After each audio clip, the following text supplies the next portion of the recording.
Hello नमस्कार आदाब सत श्री अकाल। मैं आपके साथ रजनीकांत सर। आज मैं डीजल मैकेनिक का नेक्स्ट लेक्चर लेकर आया हूं और इनमें हम क्लासिफिकेशन ऑफ इंजन के बारे में पढ़ेंगे या कहें तो इंजन का वर्गीकरण के बारे में पढ़ेंगे।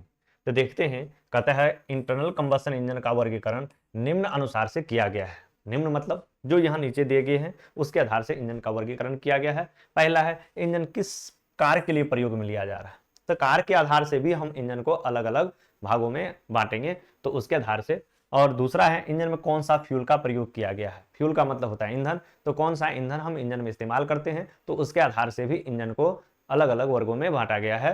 अब बात करेंगे इंजन में किस प्रकार का कूलिंग सिस्टम लगा हुआ है, तो कूलिंग सिस्टम के आधार से भी इंजन को अलग अलग वर्गों में बांटेंगे। अब इंजन में वॉल्व किस ढंग से फिट किया गया है, तो वॉल्व के आधार से भी हम इंजन को अलग अलग वर्गों में बांटेंगे। इंजन में सिलेंडर किस प्रकार से फिट किए जाते हैं, तो इंजन में सिलेंडर किस प्रकार से फिट किए जा रहे हैं, तो उसके आधार से भी हम इंजन का वर्गीकरण करेंगे। चलते हैं नेक्स्ट स्लाइड की ओर। अब कहता है इंजन किस कार्य के लिए प्रयोग में लाया जा रहा है। कहता है वास्तव में इंजन एक जैसे ही बने रहते हैं। जो भी इंजन है सबकी बनावट एक जैसे ही होती है। कई मशीनों में इंजन से इसमें पूरी पावर लेने की आवश्यकता होती है, जबकि कुछ मशीनों में कभी कम पावर की और कभी ज्यादा पावर की। इंजन में कभी ज्यादा पावर की आवश्यकता होती है, कभी इंजन में हमें कम पावर की लेने की आवश्यकता होती है, तो उसके आधार से भी हम इंजन को डिजाइन करते हैं। कहता है इंजनों के प्रयोग के आधार पर उसके चलने की स्पीड रखी जाती है। इस प्रकार के जो इंजन हैं वो दो प्रकार के होते हैं। कहता है इंजनों के प्रयोग के आधार पर उसके चलने की स्पीड रखी जाती है और इस स्पीड के कारण इस इंजन को दो प्रकार में बांटा गया है। एक होता है वेरिएबल स्पीड इंजन और एक होता है कांस्टेंट स्पीड इंजन। वेरिएबल का मतलब होता है वेरी करना और कांस्टेंट का मतलब होता है फिक्स। तो इंजन का स्पीड वेरिएबल होगा, टाइम टू टाइम उसका चेंज होगा, कभी ज्यादा कभी कम।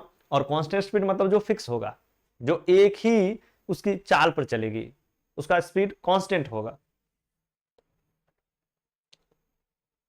अब हम बात करेंगे वेरिएबल स्पीड इंजन। इसे ऑटोमोबाइल इंजन भी कहते हैं। जो वेरिएबल स्पीड इंजन होती है उसे ऑटोमोटिव इंजन भी कहते हैं। इसकी पावर कांस्टेंट स्पीड इंजन से अधिक होती है। जो ऑटोमोटिव इंजन होती है वो कांस्टेंट स्पीड इंजन से पावर अधिक होती है, क्योंकि हम गाड़ी को एक स्पीड पर नहीं चलाते हैं, एक्सीलरेटर से उनकी स्पीड चलाते समय घटाते और बढ़ाते रहते हैं।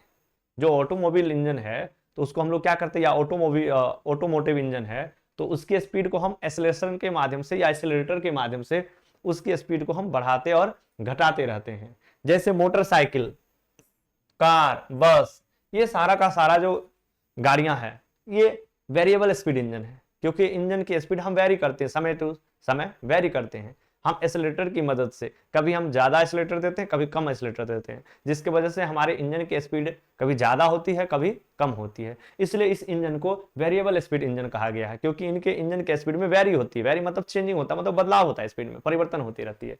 अब हम बात करेंगे कांस्टेंट स्पीड इंजन का।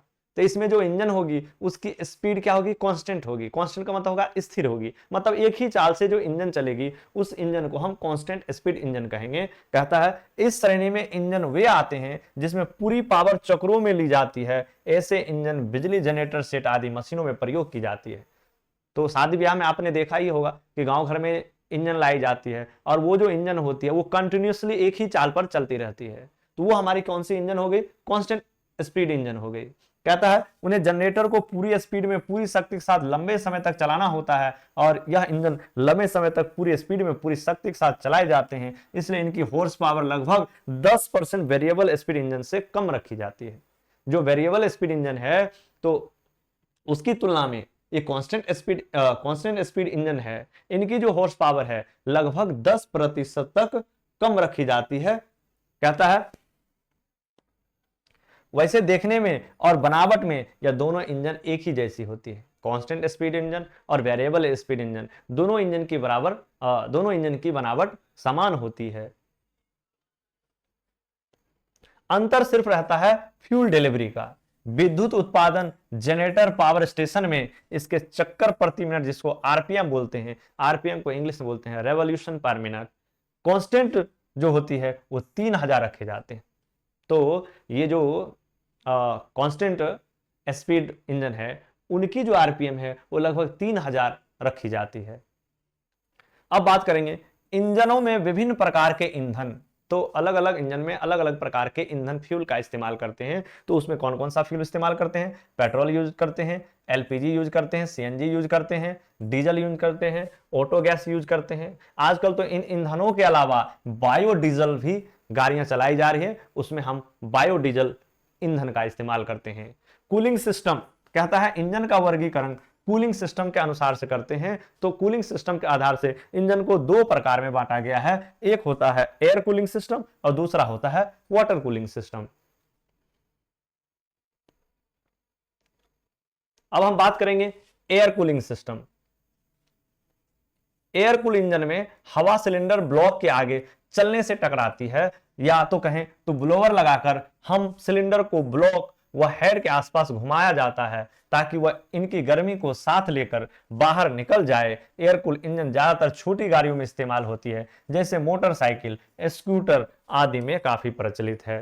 तो ये जो इंजन होती है एयर कूल इंजन, जब ये इंजन चलती है तो इंजन के चलने की वजह से हवा इनके इंजन से टकराती है। जब हवा इनके इंजन से टकराती है तो जो गर्मियां होती है इंजन की, वो हवा के माध्यम से वो फिर रिलीज हो जाती है हीट, और इस तरह से इंजन ठंडा हो जाती है। या तो उसमें अलग से ब्लोअर लगाई जाती है, ब्लोअर क्या करती है, हवा उस इंजन के सिलेंडर के ऊपर या सिलेंडर ब्लॉक या हेड के ऊपर लगाया जाता है, जिससे उसकी इंजन की गर्मी को शांत कर दी जाती है और हमारा इंजन कूल हो जाता है। अब हम बात करेंगे वाटर कूल्ड इंजन। तो जो पानी से इंजन को ठंडा किया जाता है उसे ही वाटर कूल्ड इंजन कहा जाता है। वाटर कूल्ड इंजनों में सिलेंडर और हेड के बाहर वाटर जैकेट बने होते हैं। वाटर कूल इंजनों में सिलेंडर और हेड के बाहर वाटर जैकेट बने रहते हैं, जिनसे पानी को इनके आसपास घुमाकर इनका तापमान कम रखा जाता है, और जिस वजह से हमारा इंजन जो है वो पानी की हेल्प से ठंडा हो जाती है। और वैसे ही कूलिंग सिस्टम को वाटर कूल इंजन कहते हैं। इंजन में वाल्व को फिटिंग जैसे ओवरहेड मैकेनिज्म या साइड वाल्व मैकेनिज्म से करते हैं। तो जो वाल्व है इंजन को सिलेंडर के टॉप में या तो बॉडी के आसपास वाल्व को फिट करते हैं, वो ऊपर जो हेड पे फिट करते हैं वो ओवरहेड मैकेनिज्म होता है। जो साइड में अगर फिट करते हैं तो साइड वाल्व मैकेनिज्म कहा जाता है। इंजन में सिलेंडर इनलाइन, रेडियल,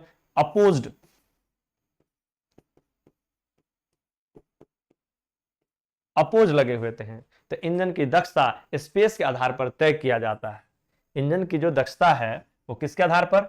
स्पेस के आधार पर, उसके वॉल्यूम जो होती है उसके आधार पर, उसके अंदर कितनी स्पेस है सिलेंडर अंदर, उसके आधार पर हम इंजन की दक्षता को जानते हैं या पता करते हैं। अब हम बात करेंगे इंजन संबंधी तकनीकी परिभाषाएं। तो इंजन में कौन कौन सा तकनीकी परिभाषाएं का इस्तेमाल किया जाता है हम उसके बारे में देखेंगे। तो सबसे पहला आता है बोर। सिलेंडर के आंतरिक व्यास को बोर कहते हैं। ये हमारा जो सिलेंडर है इसका जो आंतरिक व्यास होता है यहां से यहां तक, मतलब सिलेंडर के इस वॉल से लेकर के इस वॉल तक की जो दूरी होती है सेंटर से, उसे हम बोर कहते हैं। अब बात आती है बीडीसी। बीडीसी को इंग्लिश बोलते हैं बॉटम डेड सेंटर।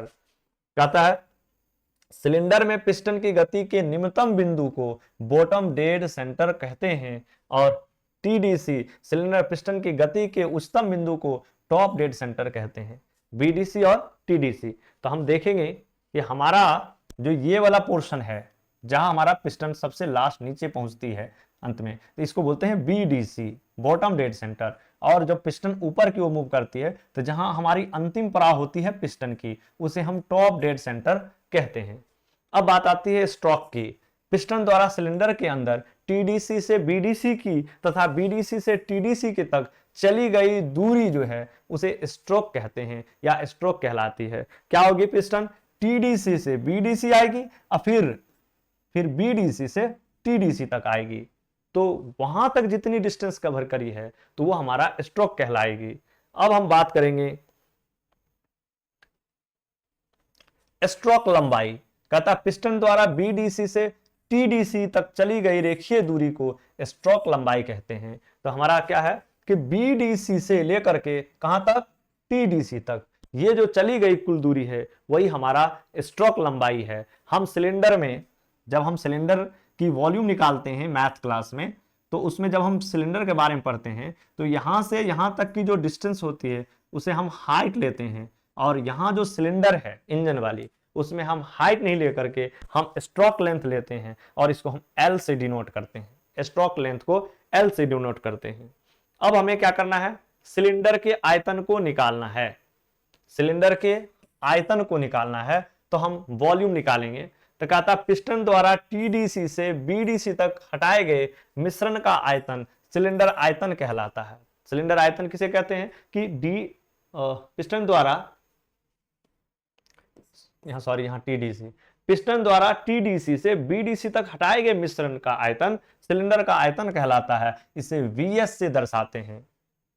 यदि किसी सिलेंडर का बोर डी हो, वह स्ट्रोक लंबाई एल हो, तो सिलेंडर का आयतन π/4 डी स्क्वायर इंटू एल, और जो वॉल्यूम निकालते हैं वो सीसी में होता है। आप कई बार सुने होंगे कि इंजन कितनी सीसी की है, और सीसी का फुल फॉर्म है cubic capacity. 1000 CC 1000 centimetre cube के बराबर होती है, और 1000 सेंटीमीटर क्यूब 1 लीटर के बराबर होती है। सिमिलरली 800 सीसी 800 सेंटीमीटर क्यूब के बराबर होती है, इसका मतलब 0.8 लीटर के बराबर होगी। कहता है how to measure the engine capacity और इंजन वॉल्यूम, इंजन की कैपेसिटी और वॉल्यूम कैसे आप मेजर कर सकते हैं। तो उसके लिए यहाँ फॉर्मूला गिवन है, to calculate the volume of an engine you can use this formula, V equal to π/4 into D square into H into N. तो यहाँ जो h है ये हमारा स्ट्रोक लेंथ है, जिसको h की जगह पर हम l का यूज करेंगे, और n जो हो गया ये नंबर ऑफ सिलेंडर्स हो गए, सिलेंडर की कुल संख्या कितनी है इंजन में। अगर 5 है तो वहां 5 मेंशन करेंगे, अगर 1 है तो हम 1 मेंशन करेंगे। यहाँ इसका दिया गया है कि v equal to volume, v का मतलब हो गया वॉल्यूम, d का मतलब हो गया बोर डायमीटर, और h का मतलब हो गया स्ट्रोक लेंथ, और इंजन के लिए हम h का इस्तेमाल नहीं करके l का इस्तेमाल करते हैं, और n हो गया नंबर ऑफ सिलेंडर। तो हम इस फॉर्मूला के आधार से हम वॉल्यूम ऑफ सिलेंडर निकाल सकते हैं, और जितनी सिलेंडर की होगी हम उतनी से हम मल्टीप्लाई कर देंगे। तो इस तरह से हमारा इंजन का वॉल्यूम निकल करके, या कहें तो सिलेंडर का वॉल्यूम निकल करके बाहर आ जाएगा। अब यहाँ उदाहरण है, सिलेंडर का आयतन जो मारुति कार है वो 800 सीसी का होता है, 800 क्यूबिक कैपेसिटी का होता है। तो और इस तरह से हमारा आज का लेक्चर खत्म होती है। जय हिंद, फिर मिलते हैं नेक्स्ट लेक्चर में।